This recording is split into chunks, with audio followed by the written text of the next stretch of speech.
نحمده ونصلي على رسوله الكريم أما بعد فأعوذ بالله من الشيطان الرجيم بسم الله الرحمن الرحيم واعتصموا بحبل الله جميعا ولا تفرقوا صدق اللہ العظیم. نفرت کی بات ہے نہ عداوت کی بات ہے، نفرت کی بات ہے نہ عداوت کی بات ہے، میری زبان پر صرف محبت کی بات ہے. اس دور انتشار میں آپس کی دشمنی، اس دور انتشار میں آپس کی دشمنی، سوچو جو غور سے تو قیامت کی بات ہے. دیوار نفرتوں کی گراؤ تو بات ہے، دیوار نفرتوں کی گراؤ تو بات ہے، انسان کا شعور جگاؤ تو بات ہے. ظلمت میں زندگی کی محبت کے نام پر، ظلمت میں زندگی کی محبت کے نام پر قندیل دوستی کی جلاؤ تو بات ہے. شہدائان اسلام اور عزیز دوستو، میں آپ جیسے عظیم المرتبت اشخاص کے روبرو اتحاد و یکجہتی کے عنوان پر لب کشائی کی ہمت کر رہا ہوں. یہ سب آپ حضرات کا کرم فرمائی اور محبت کا نتیجہ ہے، ورنہ کہاں میں اور کہاں یہ نگہتے گل. آج مسلمانوں کے اندر نفرت و تنازعات کی خرید اور آپسی تنازع کی ایک مہلک بیماری ہر مسلمان کے رگ رگ اور ریشے ریشے میں سما چکی ہے. ہمارے اندر اختلافات نے جنم لے لیا ہے، جس کی بنا پر مسلمان ذلت اور رسوا کے دلدل میں پھنسا ہوا ہے. مسلمانوں کے مختلف جماعتوں اور تنظیموں نے آپس میں اتحاد و اتفاق کو باقی نہیں. کوئی اپنے آپ کو سنی کہتا ہے، کوئی اپنے آپ کو شیعہ کہتا ہے، کوئی اپنے آپ کو بریلوی کہتا ہے، کوئی اپنے آپ کو مودودی کہتا ہے، کوئی اپنے آپ کو دیوبندی کہتا ہے. مسلمانوں کے مختلف جماعتوں اور تنظیموں نے آپس میں اتحاد و اتفاق کو باقی نہیں رکھا. ایسا کیوں ہو رہا ہے؟ اس کی وجہ کیا ہے؟ صرف ایک بنیاد ایسی ہے جس پر مسلمانوں کے تمام گروپ اور تمام تنظیمیں متحد ہو سکتی ہیں. وہ بنیاد قرآن و حدیث ہے. قرآن پر شیعہ، سنی، بریلوی، مودودی، دیوبندی تمام تنظیمیں ایمان رکھتی ہے. قرآن کی فریاد للکار سننے کے لیے تمام جماعتیں اور تمام تنظیمیں ایک پلیٹ فارم پر آ سکتی ہیں اور سب متحد ہو سکتے ہیں. برادران ملت، نفرت و تنازعات کے خلیج کو دور کیا جا سکتا ہے، عداوت و تشاجرات کی دیواروں کو منہدم کیا جا سکتا ہے. شرط یہ ہے کہ ہم قرآن کی فریاد للکار سننے والے ہوں. ہم مسلمان ہیں، قرآن پر ہمارا ایمان ہے، احکام پر بھی ایمان ہے، رہبر ہمارا قرآن ہے، ہادی رسول کا فرمان ہے جس پر سب کچھ قربان ہے.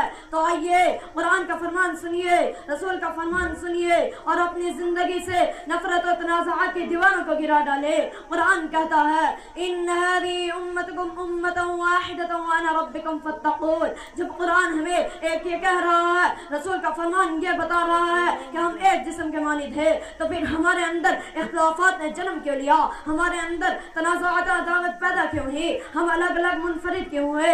اس کی وجہ کیا ہے؟ یاد رکھیں، جس قوم و ملت نے اجتماعیت، وحدت اور یکجہتی کو اختیار کیا، اس قوم نے کبھی بھی کامیابی اور کامرانی کا چہرہ نہیں دیکھا اور ذلت و رسوا کے گہرے اندھیرے کنویں میں گر گئے. اور جس قوم و ملت نے اجتماعیت، وحدت اور یکجہتی کا اختیار کیا، وہ ہمیشہ فلاح و کامرانی کے اونچے اونچے پہاڑوں پر نظر آئے. شریعت اسلامی نے اتحاد و اتفاق کو پسند کیا، اختلافات و تنازعات کو دور کرنا پسند کرتی ہے. اسلام آپسی محبت و اخوت کو چاہتا ہے، لیکن مسلمانوں نے شریعت اسلامی کا فضول بحث اور تکرار آپسی ضد سے کچھ کا کچھ بنا دیا.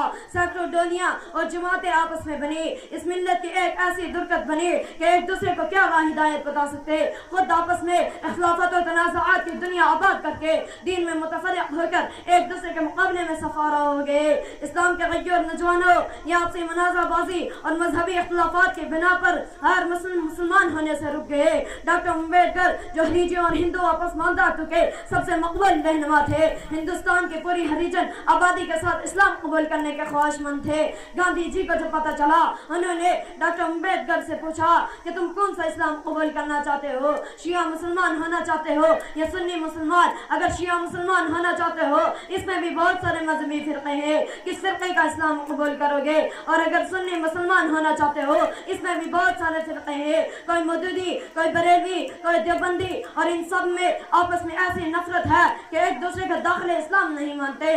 ڈاکٹر امبیڈکر نے اس گفتگو کے بعد اپنا ارادہ تبدیل کر دیا اور کہا کہ میں سمجھتا تھا اسلام میں ذات پات نہیں ہوتی اور اسی لیے میں اس مذہب کو پسند کرتا تھا. یہ عبرت کی داستان ہے جس کی سیاہی ابھی تاریخ کے صفحات میں خوش بھی نہیں ہوئی اے لا الہ کے وارث باقی نہیں ہے تجھ میں، اے لا الہ کے وارث باقی نہیں ہے تجھ میں، گفتار دل برانا قدار کاہرانا، تیری نگاہ دل سینوں میں کانپتے تھے، تیری نگاہ دل سینوں میں کانپتے تھے، کھویا گیا ہے تیرا جذبہ قلندرانہ۔ میرے دوستو یہ سب کچھ ہمارے اختلافات و تنازعات کی بنا پر ہو رہا ہے۔ ابھی وقت ہے تفرقہ بازی و منازع بازی کو ترک کر دو اور ایک پلیٹ فارم پر آ جاؤ۔ آج جو بھی ظلم ستم کے بھار مسلمانوں کو برداشت کرنے پڑ رہے ہیں وہ سب آپسی ٹھوٹ اور نفاق کی بنا پر ہو رہا ہے۔ قرآن للگار کر کہتا ہے وَاعْتَصِمُوا بِحَبْلِ اللَّهِ جَمِيعًا وَلَا تَفَرَّقُوا، تمام اللہ کی رسی کو مضبوطی کے ساتھ پکڑ لو اور تفرقہ ماضی مت کرو۔ قرآن و حدیث کی فرمائش وحدت و اتفاق ہے، اللہ و رسول کے خواہش تنازعات و عداوت کو دور کرنا اسلام شریعت کی پسند محبت و قوت ہے۔ کسی شاعر نے کہ خوب کہا ہے ایک ہو جائیں تو بن سکتے ہیں خورشید و مبین، ایک ہو جائیں تو بن سکتے ہیں خورشید و مبین، ورنہ ان بکھرے ہوئے تاروں سے کیا بات ہے۔